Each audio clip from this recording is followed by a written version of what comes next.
Bitte schön. Danke. Oh yeah. Hello, good afternoon, Berlin. Yeah, it's nice to see you all here after the lunch in this condition. It's very beautiful. Yeah, we want to talk about the Wacken Open Air this year. Not about all these issues we had at the site, so it's more about our team, what we have at the site. Built up from students from the Netherlands. Yes, of course, there are university in the Netherlands. So, let me first introduce ourselves. This is Sarah. Sarah has done the most from all these works and during the preparation time. And yeah, you can read it by yourself. That's in the middle. It's not a part of our team. It's a waste bin at the Wacken Open Air, and there you can see what it looks like or looked like during the festival. And at the right side, that's me. Yeah, that's it.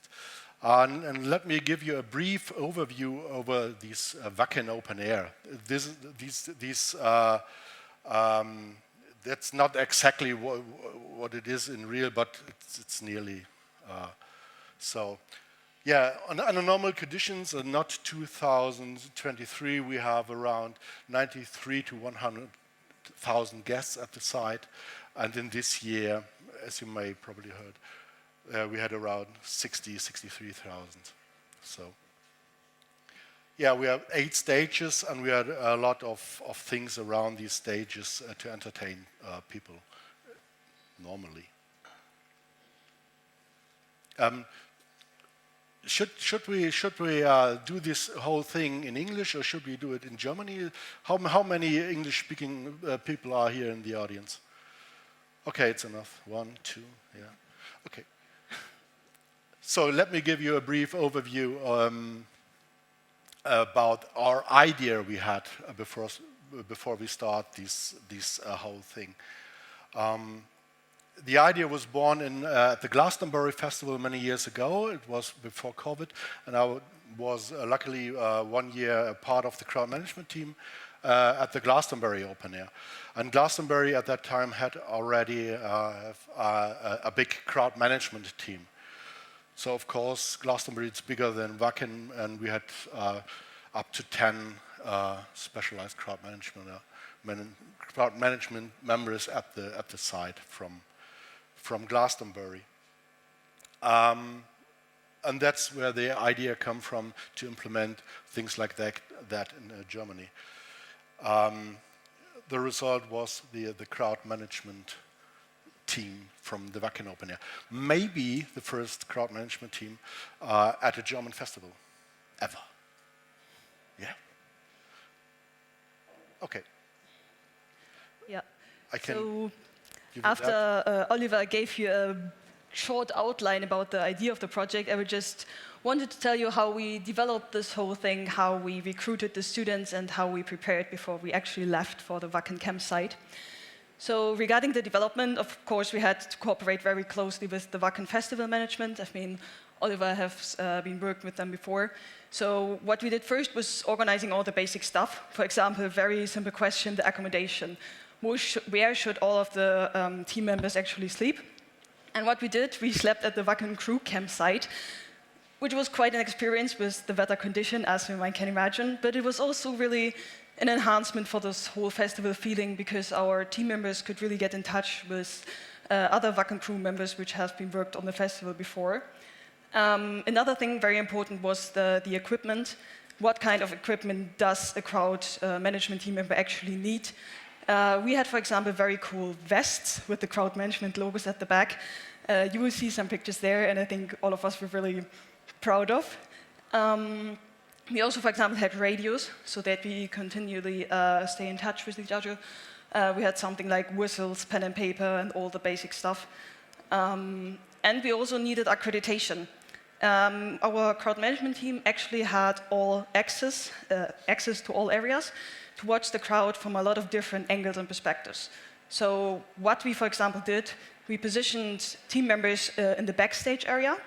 Of course, they were not visible for the audience, but they were basically standing right behind the artists so that they can watch the front stage area, for example, as you can imagine here, because their crowd pressure is most likely to arise. All of the visitors were rushing for the stage. They want to be as close to the artist as possible. So with this backstage view, they really had a very good position to watch this area prone to crowd pressure. Furthermore, of course, we had to determine the tasks. So what should the crowd management team members actually do when they are on site? And the main thing is that they were basically our eyes and ears in the field. So Wacken has a lot of cameras, and the CCTV cameras are pretty nice, but they cannot transfer everything. You have to imagine when we have a crowd management team member in the field, they can not only describe what they see and hear, but also the mood, the emotional state of the visitors. Is there any tension? And that was very useful addition to these camera pictures. If you actually have crowd management team members on site who could give you updates via radio, who can report how dense is the crowd, do you have crowd movements, and stuff like that. So what they did to test crowd density was, for example, working through the crowd vertically and horizontally. Of course, we did not ask them to get anywhere they did not feel comfortable or in dangerous situations. Luckily, we didn't have any dangerous situations. But they walked through the crowd and then really described us how dense is the crowd. Can you still get through? Can you easily change direction? Or is it already so dense that visitors have to touch each other or even can't move anymore?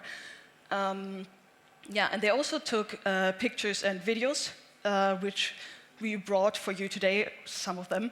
But especially these videos while walking through the crowd. So they were basically holding the camera right here and then moved through the crowd so that we had a lot of material that we can use for education, for example, showing the Wacken production or the Wacken management team. This is what the crowd looked like right now. Is it very dense? Is it very loose? Can you still move easily? Can you still change direction? And we also asked our team members to write these things down. So they also collected certain data for us so that we had a quantitative data we can analyze later on. So for example, we also put them at certain bottlenecks or passageways where a lot of visitors would cross. For example, ways between main stages, ways from the entrance to the main stage or from the entrance to the louder stage. And what they did, they first walked this route and measured the time so that we really had an idea of how the crowd flows are currently going. And at the passageways, for example, they also counted how many people crossed a certain point within a certain time frame.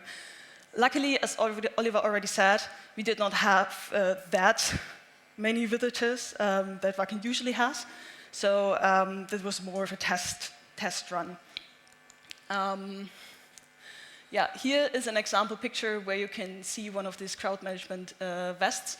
So actually, we were also very easily recognizable by the visitors, but also by the other Wacken crew members. For our recruitment, as Oliver already said, we cooperated with the Hague University of Applied Sciences, which also has a stand at the festival today and tomorrow. And I am an alumni of the study program myself, so I really know what the students are interested in, how to attract them to this project. And our aim was to offer the students a professional field they have not explored before. Event security is very special, and you cannot really study it. So we wanted it to be part of a study program that's called Safety and Security Management Studies, or SSMS in short. To give the students some kind of a professional experience.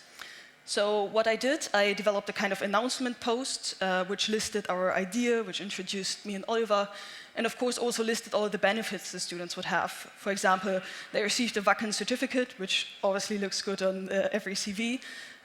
They receive free catering, accommodation, and access to one of the largest heavy metal festivals in the world. I mean, for festival fans, it's a dream come true.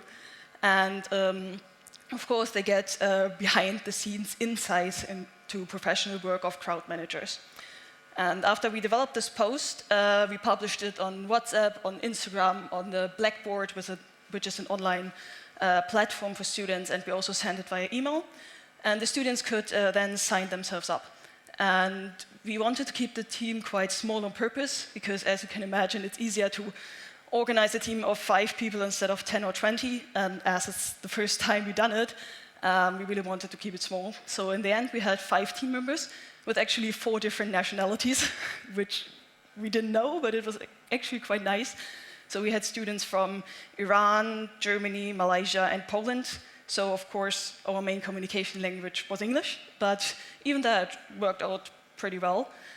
Yeah, and after we had recruited them, of course, we had to get in touch somehow, which was quite challenging because Oliver and we worked in Germany, and they were still in The Hague in the Netherlands. So it had to be a kind of long-distance recruitment. It was hard to be available, to be present. But we actually solved this problem pretty well. Here you can see our crowd management team. One of the guys is actually missing. I think he took the picture. But as you can see, we were all quite happy to be there. Please ignore that 2 of them don't wear shoes. But we were located in a school, and they had this carpet on the floor, and we were actually not allowed to enter this carpet with shoes. So this picture is actually not, yeah. Yeah, but you can see in the back all the plans, all the maps we had, where we mapped out, for example, where the crowd flows were or where the most dense areas were. Yeah, and then we already started to do our final preparation before we actually left for the Wacken site. What we did, we organized information meetings for the students online, which had the advantage that they do not have to travel, and we could set it up relatively spontaneously. And there we gave them a small presentation, just a few PowerPoint slides with a lot of more details. And then we also had room for open interactions, for answering the questions, for organizing the basic stuff. For example, as you can imagine, it was not that easy for them to travel from The Hague in the Netherlands, almost, I think, 400 or 500 kilometers to the Wacken campsite. Yeah, so basically this was all for the organizational stuff. And what Oliver and I also did for preparation was to prepare 3 different documents. The first one was a so-called crowd profile. With this crowd profile, we tried to characterize the Wacken audience based on certain indicators. Because, as you can imagine, not all crowds are the same. And we had some basic indicators, like, for example, the age and the gender distribution, and more specific ones, for example, the alcohol and drug consumption behavior, the dancing behavior, because people who listen to different kind of music also engage into different kind of dancing. For Wacken and heavy metal, it's mostly mosh pits and circle pits, which is just people pushing each other. I don't know, but actually it's a thing at Wacken. All the heavy metal fans, I think, know. Or, for example, crowd surfing, also very typical. And this should help us to assess the crowd and should help us to assess what we expect. And we did basically the same for the bands, a rough risk assessment for every band to analyze them on indicators like how popular is the band.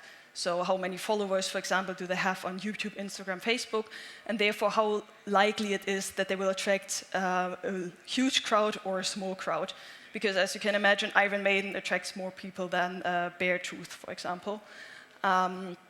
And also, what kind of message does this artist give to the audience? Do they encourage, because some artists really encourage the visitors to do huge mosh pits and huge circle pits, and some artists are just not into engaging the audience to dance.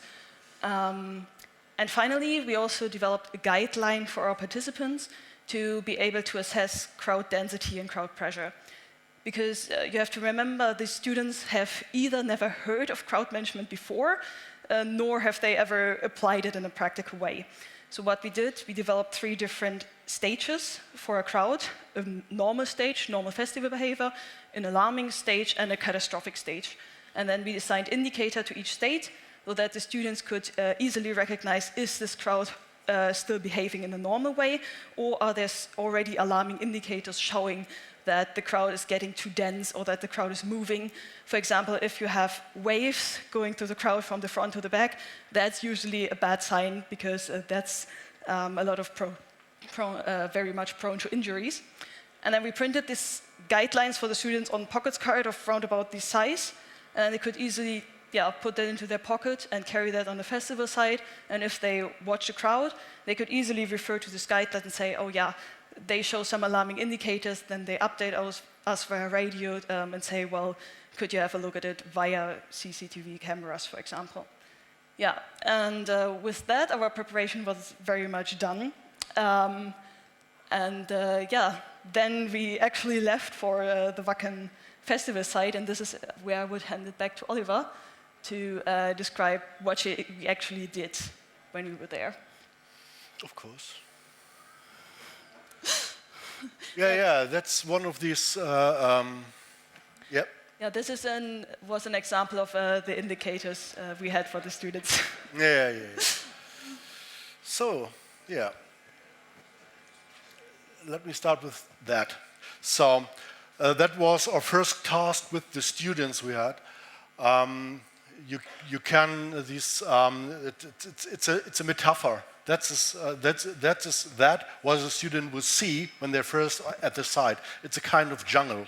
So you've never been on a festival before, you've never been on a festival site with like Wacken before. So you have no clue what to do, where you are, who you are, where is the stage, where are the accommodations, where can I get something to eat or something like that. So my task in this point of was to guide these students through a festival site. This is the stage. Yes, you can go there because you have the permission for that. So that was the first big thing. It's a brief video about our conditions we had at the site. You may obviously know. So in the aftermath, it's really funny, but when you're at the site, it's not that like, it's, okay, some pictures. Normally, you have the audience there, and later on, the audience was in fact there because the mud was gone and everything was fine. But at that stage, that were the conditions this year. It's bad for the festival. It's good for a young crowd management team because everything at the site moves in a slow motion thing. So we will see circle pits later on. It's not really a circle pit. It's and even these conditions with the emergency exit. It doesn't matter if we block these exits with the mud. So as I said, we had around 60,000 people at a site prepared for 100,000. So we had no problem with space or density. So it was fine. The crowd management team again. In the middle of the crowd. So we had video footage, but I can't show it here because of data protected. We can't see it. Yeah, this was the thing with the risk assessment for the bands, and later on we had green, orange, and red. So green, everything is fine. Orange, okay, maybe we have a look at that, and red, yes, you have to be there, and you have to be maybe a security team nearby to do things. That was quite a task because we have around 250 bands at the Wacken Open Air, so you have to do a lot of risk assessments. So I think that's one of the main stages, one of our beautiful crowd management team members. We have prepared the crash barrier before we start the festival with gaffer tape. So we had a measurement for maybe 2 meters, and they could count the people in between these different areas and can give us a feedback via radio, and we can estimate the situation.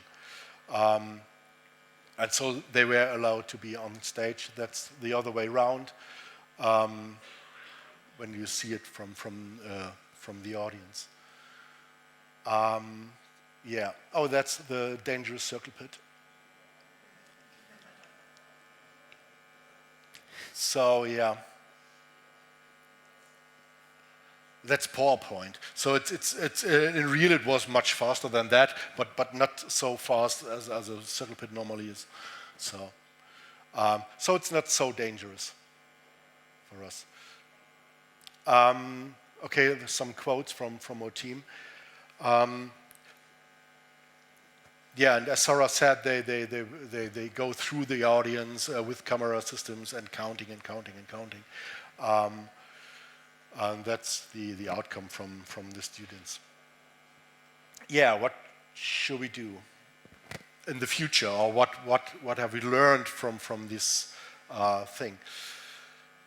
Be a pracademic. So yeah, this, once a friend of mine from the UK, Emma Parkinson, said in an interview, she's an academic, but she's a practitioner as well.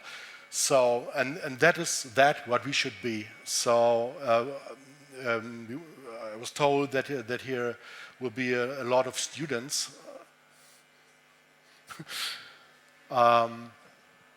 And I have to say a few words to these students. But yeah, don't be only an academic, be a practitioner as well.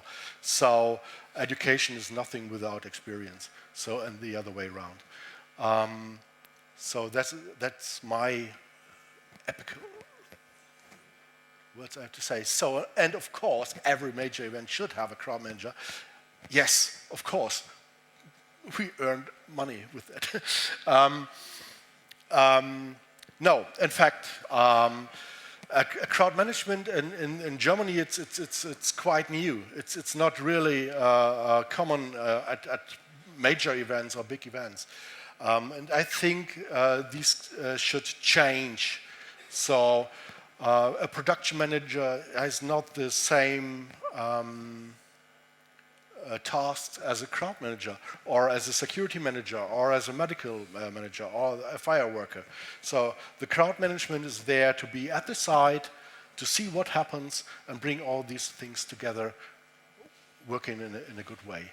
So that's the reason why I think we should have much more of these crowd management teams. And because that, yeah. So a police officer didn't know our problems, so he can't even imagine our problems. So he can't handle the thing. So that's the end. We survived Wacken 2032. And at the end, it was, against all odds, it was a beautiful festival, and that is the final photo from this festival. And as you can see, above the stage, there are 100 of drones forming the Wacken Open Air Festival sign. It was amazing. Against the rain, against the mud, but it was a nice festival after all. And yeah, that's all I can say. And if you have a few questions, we have seconds left. Yes, the young student. Young student, thank you. Yeah. I'm Simon from Society. Yes. And I was wondering if I was wrong when I say that this seems quite analog to me. And I was wondering if you have plans to go in a more digital direction. And do you think that AI could help you to forecast, for example, the kind of wave shapes that you are looking for in mass movement? So I repeat the question. Yeah, I don't know. I understand it, but I do not understand it.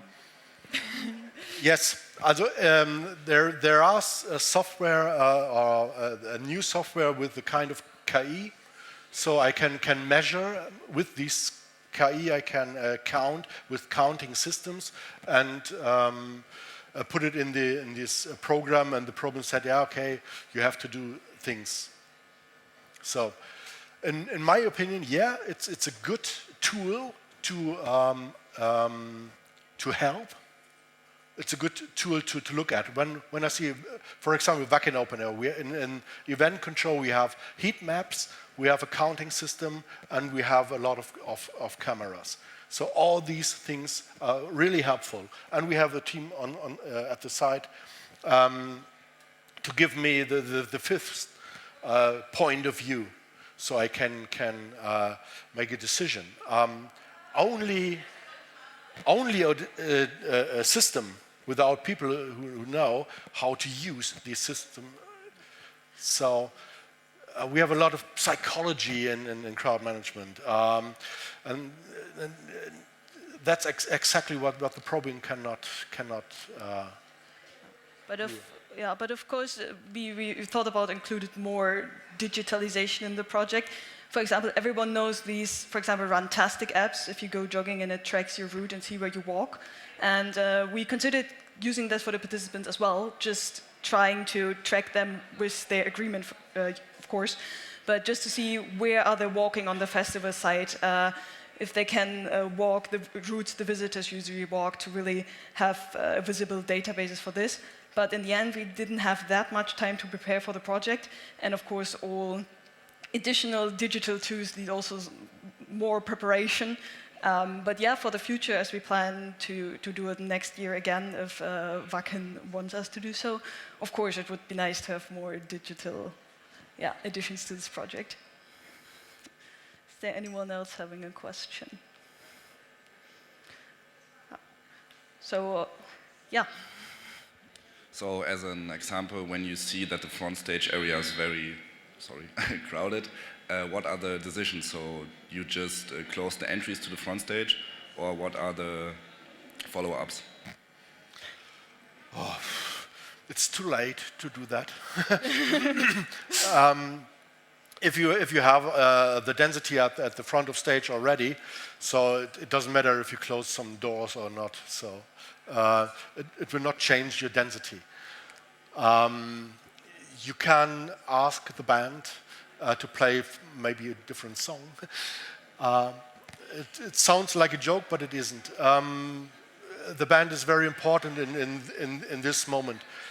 You can't do anything, even with security or closing doors or whatever. You have the density is there. Even if you're not overcrowded, you don't have to be overcrowded to have a density.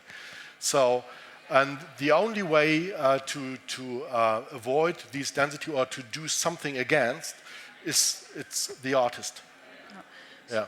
So of course you can also use the screens you have for writing messages. You can use megaphones, but usually we try to prevent the pressure before it's there, of course, because it only takes, I think, 7 rows of people to cause deadly pressure in the front, and as you can imagine, 7 rows are not very much. So we usually try to prevent it before it happens. But interrupting a festival and asking the artist to stop is, of course, always the last thing we want to do, because, of course, if you are a festival management, you don't want your festival to be interrupted. So, what you could also do, you could use flutter tape and ask security guards to separate parts of the crowd from the back, so that you separate them with the flutter tape and then make them going back, basically, to release the pressure from the back. But usually we try to prevent it before it happens, because when it's there, it can become deadly pretty fast. Top. Yeah. So. Yeah, and even all these barrier lines will not help you when you have a density in the front. Yeah. So on that note, if you're interested, we have our stand in the campus area right there, together with the Hague University and the Safety and Security Management program. So if you consider studying something in that direction, I can only recommend it. And then would say thank you very much for your attention. Yes, thank you very much.